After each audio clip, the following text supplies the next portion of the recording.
세상의 많은 직업 중에서도 연예인들만큼 스포트라이트도 받지만 또한 동시에 스트레스를 많이 받는 직업은 많지 않을 것입니다. 그런데 이들을 모아서 성경 공부를 인도하시던 고 하용조 목사님의 초창기 연예인 교회 시절의 이야기입니다. 지난주에 우리가 함께 보았던 말씀, 부활하신 주님께서 제자들이 두려워서 문 닫고 있는데 거기에 찾아오셔서 말씀하신 그 얘기를 공부하게 되는데, 목사님이 물어봤어요. 자, 그러면 부활하신 예수님께 제자들이 나타나셔서 처음 하신 말씀이 뭐예요? 성경 말씀 미리 좀 읽어오라고 그렇게 누누이 당부했지만 바쁜 일정 핑계대고 아무도 읽어보지 않은 거예요. 아무도 대답한 사람이 없으니까 한 사람이 손을 들고 나왔어. 그러면서 손을 휘저으면서, 유령처럼 손을 휘저으면서 하는 말이, 얘들아, 너희들 눈에 내가 보이냐? 그런 얘기를 했다고 하는 이분이 바로 이제 그 코미디언 구봉서 장로님이셨습니다. 여러분, 우리 성도들은 부활하신 주님께서 제자들 만나서 처음 하신 말씀이 뭔지 알고 계시죠? 너희에게 뭐가요? 평강이 있을지어다. 오늘 부활하신 주님 여러분 모두에게도 평강을 빌고 있습니다. 우리 모두에게 평강이 있을지어다. 자, 제가 지난 주간에 이제 특별히 말씀 보면서 우리 예수님은 그 장례식에 가서 어떤 설교를 하셨을까, 이제 그런 것들을 보면서 쭉 살펴보는 가운데 참으로 놀라운 것은 예수님은 장례식 가셔서 장례식 설교하신 일이 없으세요, 보니까. 왜냐하면 예수님이 장례식 가면 죽은 자도 살아나게 되어서 초상집이 잔치집으로 바뀌기 때문이었습니다. 예를 들어서 회당장 야이로의 12살 나는 딸이 죽었을 때도 주님 가셔서 뭐라고요? 달리다금 소녀야 내가 네게 명하노니 일어나라. 그래서 소녀가 살아나게 되는 잔치집으로 바뀌게 됐습니다. 사랑하는 나사로가 죽었을 때도 주님이 거기 가셔서 나사로의 무덤 앞에 가셔서 뭐라고 하셨어요? 나사로야 나오너라 말씀하셔서 나사로가 나오게 되고 다시 잔치집으로 바뀌게 된 것이고, 오늘 본문의 말씀 가운데 보면 주님이 장례식에 가시게 되는데 오늘 말씀에 어떤 일이 일어나게 되는지 함께 은혜 받기를 원합니다. 여러분, 설교 노트를 보시게 되면 나인이라고 하는 나인성 여기 나오지요. 나인성이 나옵니다. 제일 아래쪽에. 나인성은 지금도 있는 아주 작은 마을인데요, 예수님의 고향 나사렛에서 한 9km 정도 떨어진, 여기서 보니까 한 서능 정도 되는 그런 거리이고요. 나인이라고 하는 말의 뜻은 뭐냐면 사랑스러운, 즐거운 그런 뜻이에요. 그런데 이름은 사랑스러운이지만 그 동네에서 전혀 사랑스럽지 못한 일이 일어나게 되었는데, 그것은 뭐냐면 한 과부의 하나밖에 없는 장성한 아들이 갑자기 세상을 떠나게 된 것입니다. 정말 여러분, 스트레스 레벨 가운데 가장 높은 것이 사랑하는 자녀를 보내는, 특별히 동양 사람은 더 심하게 되는데, 아마 이 여인이 얼마나 오해를 하면서 얼마나 통곡하면서 울었겠습니까? 그렇게 믿음직했던 남편도 갑자기 세상을 떠나는데, 그래서 남은 하나밖에 없는 아들을 바라보고 그렇게 함께 그래도 살아왔는데 그 아들마저 세상을 떠나다니 얼마나 가슴 아픈 일이겠습니까? 우리나라는 보통 장례식 하면 3일장을 하게 되는데, 이 나라 날씨가 너무 더우니까요, 죽으면 그날 바로 장례를 하게 되거든요. 자, 12절의 말씀 보세요. 성문에 가까이 이르실 때에 사람들이 한 죽은 자를 메고 나오니 이는 한 어머니의 독자요 그의 어머니는 과부라. 그 성에 많은 사람도 그와 함께 나오거늘. 여러분, 본문에서 우리에게 말씀하고 있는 게 뭐예요? 한 어머니의 독자요 그의 어머니는 과부라. 여러분, 죽으면요 젊은 사람, 아이, 늙은 사람 전혀 상관하지 않아요. 죽음은 가난한 사람, 부자, 권력자 전혀 관계하지 않아요. 죽음이라고 하는 것은 전혀 우리의 허락도 없이 지 마음대로 갑자기 우리에게 쳐들어오게 되는 인류의 가장 무서운 폭군이라고 말할 수 있지 않겠습니까? 이때 장례행렬이 난성을 떠나서 밖에 있는 공동묘지로 향하고 있었는데요. 정말 아들 보내고 그 대성 통곡하는 그 어머니, 그리고 동네의 수많은 사람들이 그 여인의 아픔을 함께 아파하면서 그 장례행렬을 따라가고 있었던 것입니다. 요즘은 연구차로 이렇게 시신을 운구하니까요. 옛날에는 여러분 다 상여를 메고, 나이 드신 분 기억하시죠? 소리꾼이 이제 가면 언제 오나, 저승길이 멀다 해도 대문 밖이 저승이라 막 이러고, 그러면 사람들이 따라하고 막 울고 그러면서 상여를 따라가던 그런 일이 있었는데요. 오늘 이곳에도 마찬가지로 상여를 메고 이제 저 난성 밖으로 공동묘지로 향하고 있었습니다. 여러분, 그런데요, 이 일이 일어나기 전에 이미 오늘 11절의 말씀 가운데서 놀라운 일이 진행되고 있었는데요. 11절 다 같이 한번 봉독합니다. 11절 시작. 그 후에 예수께서 나인이란 성으로 가실새 제자와 많은 무리가 동행하더니. 아멘. 여기서 나오는 그 후에라고 하는 말은 무슨 말이냐면, 자 보세요. 가버나움에서 회당장이 그의 종이 거의 죽게 되었다고 하는 소식을 예수님께 말씀하시고, 예수님은 가시지 않고 그냥 말씀으로 그 종을 살려주신 일이 있었거든요.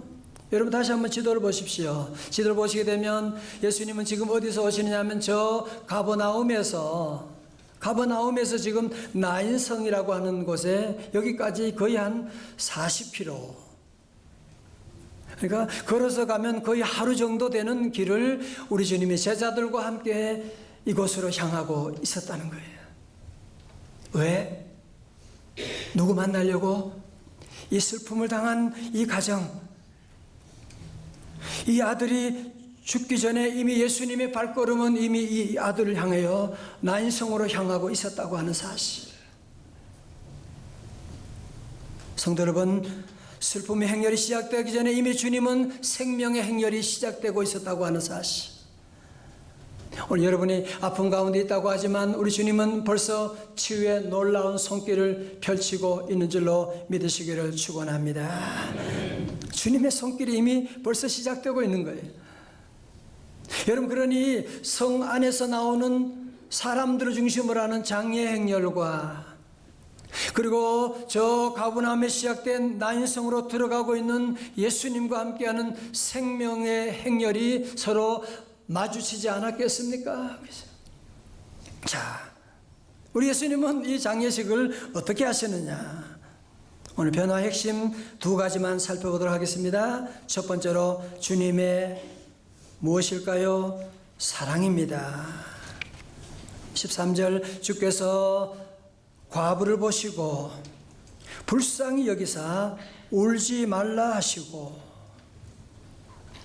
자, 우리 번역에는 불쌍히 여기사라고 되어 있는데 NIV 성경을 제가 보니까요 이렇게 번역이 되어 있더라고요. 거기는 When the Lord saw her, 주님이 보셨을 때 His heart went out to her. 예수님의 마음이 그 여인의 마음 속으로 들어가셨다고 말씀하는, 이건 그냥 불쌍한 마음을 가졌다고 하는 감정적인 문제가 아니라 우리 주님은 그 여인의 아픔 속으로 들어가셨다고 하는. 여러분, 이 여인은 하나밖에 없는 아들을 바라보고 아들과 함께 미래를 꿈꾸고 나갔는데 그 사랑하는 아들마저 세상을 떠나게 되니까 어떻게 보면 미래를 잃은 것과도 다름이 없는데, 우리 예수님은 기적을 행하기 전에 먼저 이 슬픔 많은 여인의 가슴을 주님은 다 이해하시고 공감하시면서 그 마음속으로 들어가신, 오늘 이분이 우리 주님이신 줄로 믿습니다. 주님은 오늘 저와 여러분의 마음을 다 아시고, 저는 가끔 늘 미안한, 제가 우리 아내가 아플 때 제가 같이 아파할 수가 없는 그 마음을 제가 어떻게 알겠어요? 우리 자녀들이 사랑하지만 그 아픔을 제가 다 함께 느낄 수가 없어요. 이게 부부예요. 사랑하지만 한계가 있는 겁니다. 여러분의 눈물, 여러분의 아픔 누가 알겠어요? 그러나 우리 주님은 다 아시고, 주님은 다 아시고, 주님은 위로해 주시고, 오늘 그 주님께서 슬퍼 울고 있는 이 과부에게 울지 말라. 여러분, 이 주님의 말씀은 단지 동네 사람들처럼 그냥 위로하는 그런 말씀이 아니고요. 우리 주님은 위로자로서, 치유자로서, 구원자로서 내가 이 모든 아픔을 치료해 줄 거야. 내가 모든 것을 돌려줄 거야. 회복해 줄 거야. 라고 주님이 말씀하고 있는 메시지를 던진 것이거든요. 제가 어린 시절에 자전거 타는 걸 참 좋아했나 봐요. 그래서 세발 자전거를 그렇게 타고 싶어가지고 졸라 와서 가자는데, 또 어느 놈이 그걸 또 훔쳐갔어요. 그래서 그때 마음의 상처가 얼마나 또 며칠 동안 울었는지 몰라요. 그래서 제가 울고 그러니까 아버님이 저녁에 오셔가지고 저기 하는 말이, 야, 뭐 그것 때문에 너 왜 그러냐? 내가 또 사줄게? 그러시더라고요. 그러더니만 그 다음날 저녁에 우리 아버님이 자전거를 중고 자전거지만 또 가지고 오셨던 그때 그 생각이 있는 것처럼, 오늘 여러분들이 함께 주님 앞에 나올 때 여러분 마음속에 지난 한 주간 동안도 상실과 절망과 배신과 정말 말로 다 할 수 없는 여러 가지 많은 아픔을 가지고 울 수밖에 없는 성도들도 계시고, 정말 울고 싶지만 울 수 없는 그런 아픔이 있는 우리 성도들도 계시지만, 우리 주님은요, 여러분을 사랑하시고 여러분의 아픔을 다 알고 계시고, 오늘 주님은 울지 말라고 말씀하시고, 그리고 여러분의 모든 아픔, 여러분의 모든 흐르는 눈물을 주님은 오늘도 닦아주시고 회복시켜 주시는 은혜가 이 아침에 함께할 줄로 믿습니다. 사실은 당시 누가 봐도 이제 다 끝난 거죠. 어찌 보면 이 여인은 다 끝났죠. 남편도 그렇게 갑자기 세상을 떠났는데 아들마저, 하나밖에 없는 아들마저 이렇게 보내고 나니 이제는 다 끝났구나. 그래서 절망의 통곡을 하고 있었지만, 우리 예수님 보실 때는 아직 끝나지 않았다는 거예요. 제가 지난주에 아주 참 귀한 시를 하나 보았어요. 백창우 씨의 길이 끝나는 곳에서 길은 다시 시작되고, 너무나 감동적인 시라서 함께 나누기를 원합니다. 이렇게 아무런 꿈도 없이 살아갈 수는 없지. 가문 가슴에, 어둡고 막막한 가슴에 푸른 하늘 열릴 날이 있을 거야. 고운 아침 맞을 날이 있을 거야. 길이 없다고, 길이 보이지 않는다고 그대 그 자리에 머물지 말렴. 길이 끝나는 곳에 길은 다시 시작되고, 이 구절이 너무너무 감동이었어요. 길이 끝나는 곳에 길은 다시 시작되고, 그 길 위로 희망의 별로 오를 테니, 길은 끝나지 않았어. 끝이라고 생각될 때 그때가 바로 다시 시작해야 할 때인걸. 성도 여러분, 오늘 세상 사람들은 그렇게 끝났다고 말할지 모릅니다. 저도 그런 날 많이 경험했어요. 저 집은 끝났다고. 그런 얘기 많이 들었어요. 세상 사람들은 그렇게 말할지 모르지만, 또 어떻게 보면 제가 봐도 끝난 것 같아. 제가 봐도, 다른 사람 얘기가 아니라 내가 봐도 다 우리 가정 끝난 것 같고 우리 아이들 끝난 것 같고 그럴 때가 있을지 모르지만 그렇지 않습니다. 길이 끝난 곳에 길이 새롭게 시작되는 줄로 믿습니다. 왜? 우리 주님이 오시게 되면, 우리 부활의 주님이 오시게 되면 그분은 새로운 길을 만드시는 분이에요. 두 번째로 변화 핵심은 무엇이냐면 주님의 뭘까요? 말씀입니다. 말씀. 14절에 가까이 가서 우리 예수님께서 가까이 가서 그 관에 손을 대시니 맨 자들이 서는지라 청년아 내가 네게 말하노니 일어나라 하시매. 여러분 유대인 정결법에 따르면 죽은 시체나 관에 손을 대면 부정한 것이 되거든요. 그러나 우리 예수님은 율법을 완성하신 분이시기 때문에 관에 손을 대시는, 다시 말해서 생명의 손으로 죽음의 세력을 터치하게 된 것입니다. 컴퓨터를 디자인하신 분이 컴퓨터를 고치는 것이야 식은 죽 먹기처럼 우리 인생을 만드신 주님께서 손을 대신, 생명의 손을 대셔서 생명의 손길로 고치기 시작하게 된 것입니다. 여러분, 근데 유대인 장례 습관을 보게 되면 우리나라처럼 시신을 관 속에 집어넣는 것이 아니라 관 위에다가 시신을 볼 수 있도록 하는데, 그것은 향품으로 넣고 송진에 담가둔 긴 세마포로 이제 덮어놓은 그렇게 시신을 두었대요. 그러니까 예수님께서 관에 손을 대셨다라고 하니까 가던 상여 행렬이 갑자기 서게 될 수밖에 없잖아요. 다들 깜짝 놀랐겠죠. 이 얼마나 신뢰되는 일입니까? 이 사람이 뭐 하는 짓이야? 그렇게 볼 때 우리 주님은 큰 소리로 말씀하십니다. 청년아 내가 네게 말하노니 일어나라. 다 같이 아멘. 우리 주님께서 말씀하시는 거예요. 여러분, 주님은 야이로의 딸이 죽었을 때도, 나사로가 죽었을 때도 주님은 다른 놀라운 이적으로 고친 것이 아니고 말씀하시는, 그러니까 우리 주님이 말씀하시게 되니까 15절의 말씀 보세요. 죽었던 자가 일어나 앉고 말도 하거늘 예수께서 그를 어머니에게 주시니. 무슨 말씀이에요? 살아나게 됐다는, 생기가 돌아왔다고 하는 것이지요. 그 아들을 어머니에게 주셨다, 선물로 주셨다라고 하는.